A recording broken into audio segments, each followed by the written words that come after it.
You are that model, whether you want to be it or not. So are you happy with what you're modeling to your kids? Are you happy with what you're experiencing? Okay, this is your marriage. Your experience matters. If you don't like that experience, how can you co-create a different one? So in those times when it really counts the most, like when you want to be petty, when you want to be passive aggressive, when you want to be defensive, those are the times where it's going to be trying. Those are the times where this kind of mentality is going to help you the most. Marriage takes effort, but marriage doesn't have to be hard. We have to work at it, and there's going to be parts of it that's going to be hard, but the whole thing should not be hard. It should be enjoyable majority of the time. What do you need to do to allow that to be true?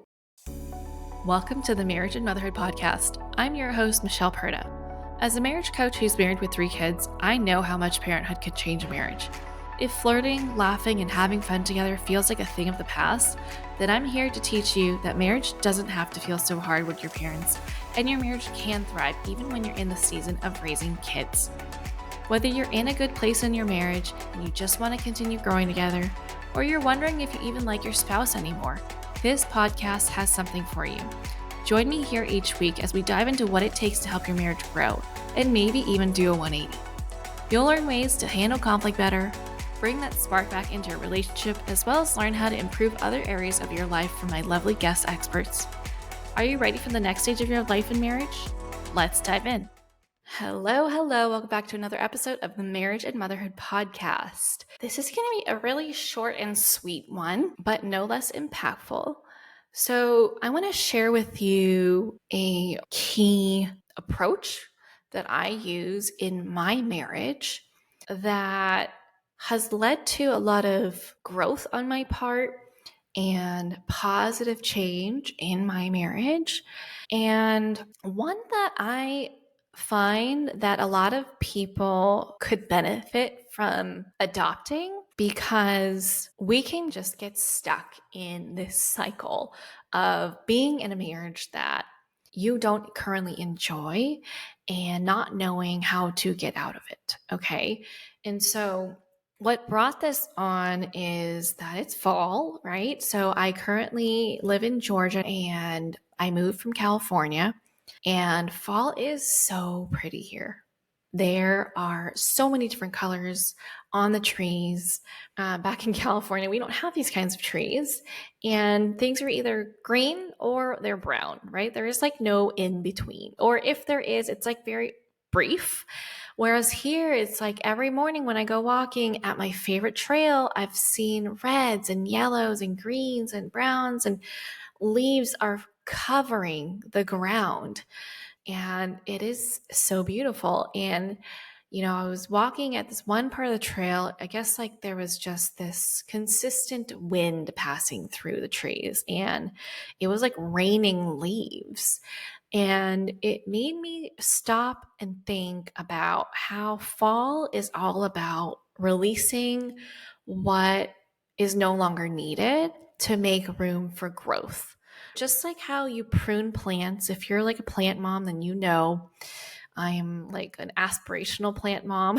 I have killed plants and I have kept plants, and I really want to get better at it. But anyways, getting back on track, sometimes you have to cut back and prune to redirect the plant to grow new things, to help it thrive. And I thought, wow, that is so applicable to marriage, right? So fall could be a really symbolic time of year to consider what isn't serving us in our marriage right now, and what is the growth that we want to see in our marriage. What do we need to release, whether it's resentment, whether it's unhelpful thoughts, or habits that we have that aren't serving our marriage. Habits like, when it's bedtime, you each do your own thing and you are not making it a priority to connect. You're not making it a priority to go on dates, to have check-ins, to have conversations, to dream together. So I want you to take this time to consider, what are some things that are ready to be let go of, that aren't serving our marriage, that aren't helping us get to create that marriage that we want, that marriage that we see for ourselves, that marriage that we signed up for, but life kind of has taken us off track from having. Okay. So whether that's how you're communicating, how you're interacting with each other or not interacting with each other, what thoughts you're having, right? What is the marriage that you are wanting? And who do you need to be as a couple, as an individual, to have that marriage, to curate that marriage? Because it's you two, right? You two are co-creating the marriage that you have. So if you have been creating a marriage that you don't like, right? What parts of it don't you like? Replace it with something different. Let it fall away. Put something in that nurtures the relationship that you want with each other. Okay? Put fertilizer in it, whatever that means to you. And if you continue to have this mindset of choosing your future marriage and constantly working towards creating that, you're going to eventually end up with the marriage that you want. So in those times you're like, oh, it's easier to just go to sleep. Or, oh, it's easier if we just don't talk about it.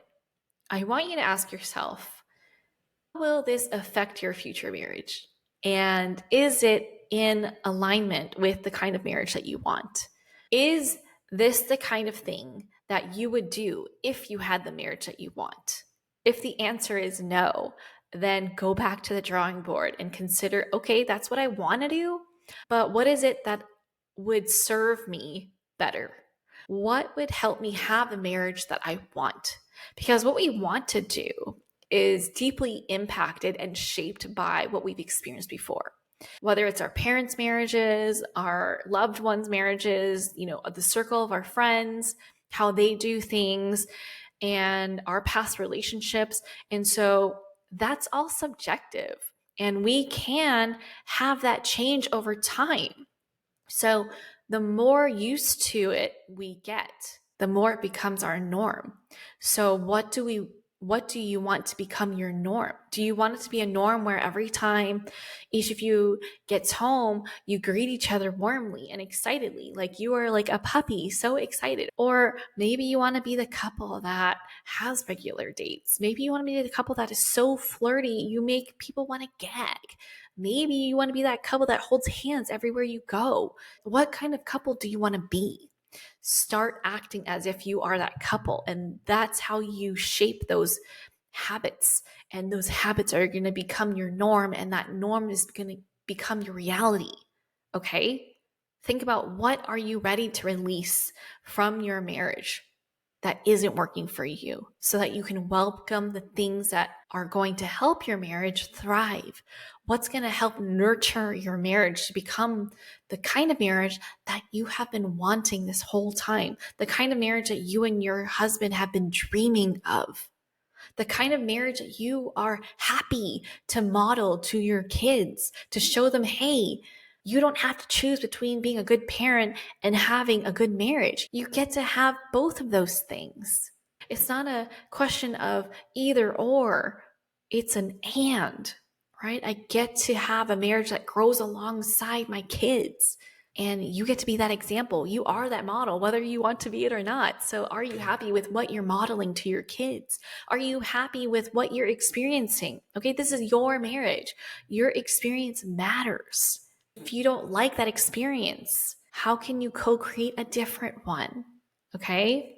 So in those times when it really counts the most, like when you want to be petty, when you want to be passive aggressive, when you want to be defensive, those are the times where it's going to be trying. Those are the times where this kind of mentality is going to help you the most. Marriage takes effort, but marriage doesn't have to be hard. We have to work at it, and there's going to be parts of it that's going to be hard, but the whole thing should not be hard. It should be enjoyable majority of the time. Can you create a marriage that has that? Can you create a marriage where there are more enjoyable moments than there are unenjoyable moments? And what do you need to do to allow that to be true? Okay. So take this time of fall to assess how things are going. What is working? What isn't working? What are we going to try? Okay. It's this experimental type of attitude that is going to lead to a better outcome, a better future, and more teamwork. Okay. It's the two of you that are creating the marriage that you have. So make it the best one that you can. And of course, if you're needing support, I got you. Reach out to me. I would love to help you. And that's it for this episode, okay? Make decisions from your future marriage, the marriage that you want, not from how am I feeling today? How do I want to feel tomorrow, in a year from now, in 3 years from now, in 20 years from now? What kind of marriage do I want to model to my kids? What kind of marriage do I want to be in? Okay, make decisions from that place. All right, that's it for this episode. I hope you enjoyed this. Send me a DM and let me know what you're taking away from this and what you are trying. I would love to cheer you on. And if you know someone who could benefit from listening to this episode, be a friend and share it with them. And if you love the show, I would so appreciate it if you leave a rating and review. That's what helps other people find this show and get the help that they need. And that's it. I hope you have a great day, and I'll catch you back here on the next episode. That's it for this episode. I hope you enjoyed it as much as I enjoyed making it. If you did, please send me a message over on Instagram at Michelle Perta Coaching to let me know what you loved most about it. Hearing from my listeners is my absolute favorite. And if you've been loving this podcast, please leave a rating and review. This will help people like you find the show and get the help they need. Catch you here on the next episode. Bye.